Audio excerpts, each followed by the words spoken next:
ক্রিকেটে ব্যাটিংয়ে ৩ নম্বর পজিশন সবথেকে গুরুত্বপূর্ণ পজিশন হিসেবে ধরা হয়, সেটা হোক যে কোনো ফরম্যাটে। বিশ্বের নামিদামি ক্রিকেটাররা সবসময় এই ৩ নম্বর পজিশনেই ব্যাট করে আসছেন।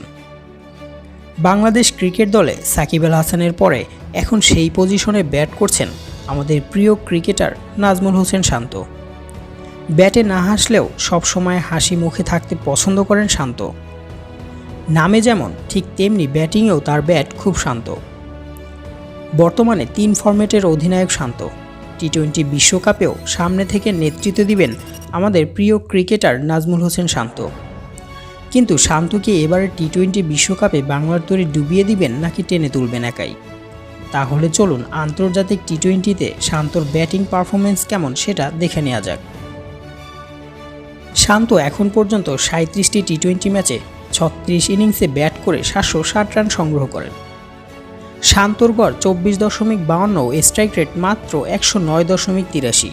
শান্তর এই 36 ইনিংসে হাফ সেঞ্চুরি মাত্র 4টি এবং ব্যক্তিগত 71 রানের মালিক তিনি। এছাড়াও তিনি 74টি 4 ও 11টি ছক্কা হাঁকান তার আন্তর্জাতিক টি-20 ক্যারিয়ারে। গত টি-20 বিশ্বকাপে শান্ত বাংলাদেশের ওপেনিং পজিশনে ব্যাট করেন। গত বিশ্বকাপে 5 ম্যাচে 36 গড়ে 180 রান করেন। 114 স্ট্রাইক রেটে এই রান করেন তিনি। এছাড়াও 5 ম্যাচে 2টি হাফ সেঞ্চুরি করেন শান্ত। বেশ উজ্জ্বল ছিলেন গত বিশ্বকাপে, কিন্তু শেষ 10টি টি-20 ম্যাচে নাজেহাল অবস্থায় দেখা গেছে শান্তকে। শেষ 10টি আন্তর্জাতিক টি-20 ক্রিকেটে মাত্র 175 রান সংগ্রহ করেন শান্ত, যার স্ট্রাইক রেট 100 এর নিচে।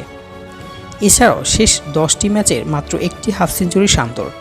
শ্রীলঙ্কার বিপক্ষে 38 বলে 53 রানের একমাত্র 50 পেরোনে ইনিংস খেলেন তিনি। শান্তর 5 বছরের টি-20 ক্যারিয়ারে 4টি হাফ সেঞ্চুরি, যা সত্যি হাস্যকর। এই শান্ত ঠিক কীভাবে বাংলাদেশ দলকে টি-20 ক্রিকেটে এগিয়ে নিয়ে যাবেন সেটাই ভাবার বিষয়। যদি আমার চ্যানেলের ভিডিওগুলো আপনাদের ভালো লেগে থাকে তাহলে অবশ্যই আমার চ্যানেলটি সাবস্ক্রাইব করতে ভুলবেন না। ধন্যবাদ।